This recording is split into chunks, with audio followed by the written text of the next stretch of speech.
6h45 sur Europe 1, Maxime Switek. Le kiosque d'Europe 1 avec aujourd'hui dans ce studio en direct Valentine Desjeunes pour les régions, Sophie Larmoyer pour l'international et Eva Rock qui est toujours devant sa télé. Bonjour à toutes les trois. Bonjour Maxime. Et nous allons commencer par la presse nationale et par ce titre à la une de l'équipe. À pleurer, c'est à pleurer, titre avec juste en dessous une grande photo de ces supporters bastiais qui sont descendus sur la pelouse hier soir pour venir frapper des joueurs lyonnais. Rien que cette phrase donne le vertige. Écoutez ce que dit le journaliste de l'équipe Vincent Duluc dans son édito. Lui qui a vécu en une semaine l'attentat à Dortmund, les bagarres au stade de Lyon et les échauffourées d'hier à Bastia. 2 points, ouvrez les guillemets. Cette terrible semaine nous laisse avec une foi vacillante envers ce jeu et envers les hommes qui l'entourent et un peu à court d'arguments pour tout dire. Fin de citation. L'autre photo qui interpelle en une ce matin, c'est ce portrait de Recep Tayyip Erdogan. Portrait porté à bout de bras par un de ses supporters. Erdogan s'arroge les pleins pouvoirs. C'est le titre en première page du Figaro. Après la victoire du oui au référendum d'hier, qui accorde donc des pouvoirs encore élargis au président turc. Le Figaro se demande maintenant comment vont évoluer les relations entre la Turquie et l'Europe. L'Europe va payer pour ce qu'elle a fait. C'est ce qu'avait dit Erdogan pendant la campagne après s'être fâché avec l'Allemagne et les Pays-Bas, entre autres. La campagne chez nous, premier tour de la présidentielle dimanche. Le Parisien se demande ce matin s'il faut réformer l'allocation chômage. C'est l'un des thèmes qui divise les candidats. Le journal explique que notre pays est parmi les plus généreux en Europe envers les chômeurs. Et alors, le Parisien s'arrête sur le modèle anglais. Écoutez bien, une fois licencié, vous êtes convoqué dans les 2 jours par le pôle emploi local.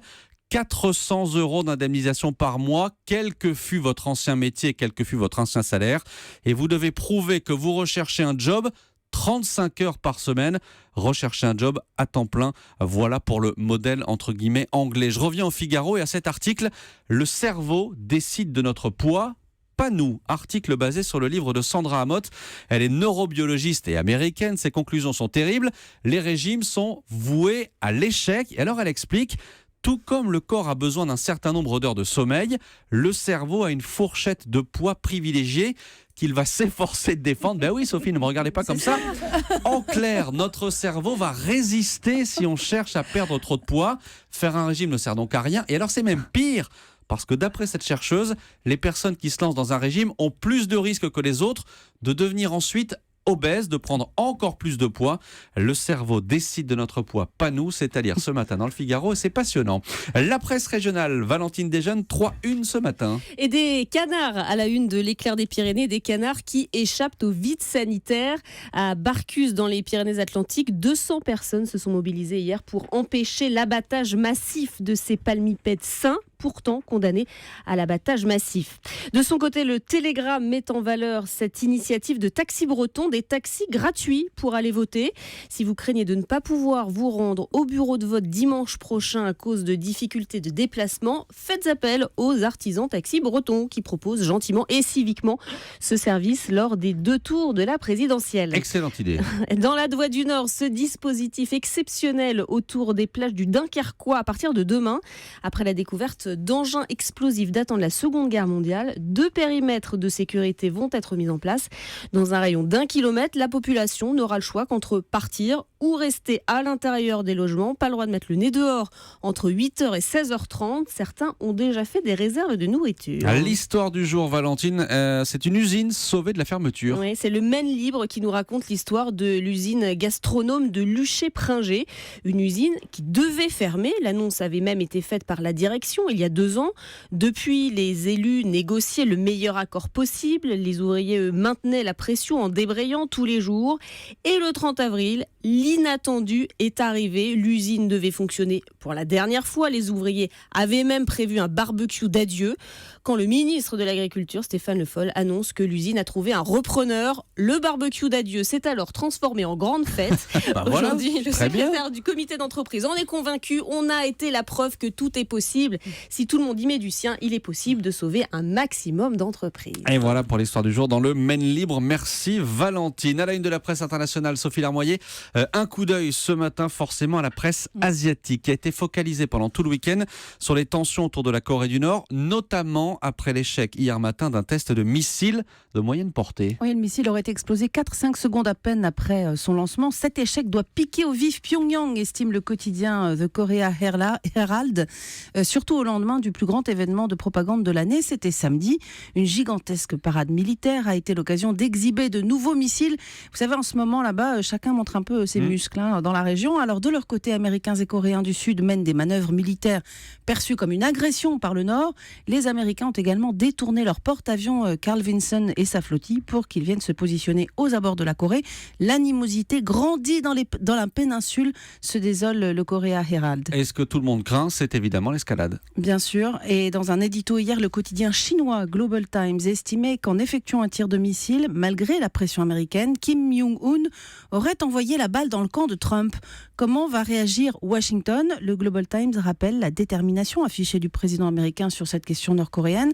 Alors l'éditorialiste ne croit pas à l'option d'une frappe américaine sur la Corée du Nord, évoquée par certains, mais la priorité des priorités, écrit le Global Times, c'est d'empêcher un 6e test nucléaire de Pyongyang. Oui, ce nouvel essai nucléaire, s'il arrivait, ce serait une ligne rouge pour Pékin aussi. Oui, malgré son soutien relatif au régime de Pyongyang, finalement Donald Trump a un peu refilé la balle d'une certaine manière à la Chine, en rappelant hier encore qu'ils travaillaient désormais ensemble sur ce dossier nord-coréen. On va voir ce qui se passe, a tweeté le président américain. Il y a quelques jours, des médias d'État chinois écrivaient qu'en cas de nouvel essai nucléaire, Pékin devrait répondre. Comment ? Eh bien, la Chine pourrait décider de stopper son approvisionnement de pétrole brut à la Corée du Nord, par exemple. Et d'ores et déjà, ce matin, Air China a annoncé la suspension de ses vols réguliers Pékin-Pyongyang. Les principaux tours opérateurs chinois également ne vendent plus de voyages vers la Corée du Nord. Ce sont des premiers moyens de pression. Alors que la Chine a le sentiment que la Corée du Nord est sur le point de franchir la ligne rouge. Pékin va agir pour arrêter Pyongyang, espère la presse chinoise. Ouais, et ce matin, à l'instant, le vice-président américain Mike Pence dit que toutes les options sont sur la table, pas forcément rassurant. Merci beaucoup Sophie Larmoyer. La télé, avec un plateau télé ce soir. Exactement. Pour vous Eva Rock et pour nous aussi, le plateau télé de Catherine et Liliane, c'est sur Canal+. Mais c'est en clair. Et c'est à 19h10. Vous savez que les deux secrétaires qui sont stars du programme Cours de Canal sortent de leur bureau, direction l'Olympia pour un spectacle d'1h30. Alors avec des sketchs, des vidéos et puis évidemment il est question de télévision parce que les pépettes, elles adorent la télé comme nous et notamment cette série. Vous étiez né, Maxime, hein ? Ah bah oui, la petite maison dans la prairie. Mais oui, exactement. Quand Alors, même. la petite maison dans la prairie, vue par Catherine, ça donne ça. La baraque était bien foutue, je me souviens, parce que quoi, Laura et la petite aveugle, elles habitaient dans la mezzanine. Ce qui n'est pas pratique pour une aveugle d'ailleurs. Donc voilà, ça. Ils auraient dû inverser avec la chambre de Carrie, tu sais, la petite débile qui était en bas. Alors c'est comme ça toute la soirée, mais de toutes les scénettes, il y en a une qui est particulièrement réussie. On les retrouve au supermarché. Alors au départ pour acheter simplement un pot de yaourt grec. Ouais. Voilà, sauf que Catherine elle craque complètement et elle va s'insurger mais contre tout ce qu'on peut trouver dans un rayon, à commencer par un déodorant. Alors pas n'importe quel déodorant. Anti-trace blanche. Ça veut quand même dire qu'ils les vendent aussi avec trace blanche. Parce qu'ils comptent sur 3 connards qui se disent tiens non, moi je préfère celui au plomb qui me donne le cancer. Mais calme-toi, Catherine. Non. C'est toujours pareil cette histoire de déodorant. Je passais en cherchant mon pot de fromage blanc à efficacité 72 heures.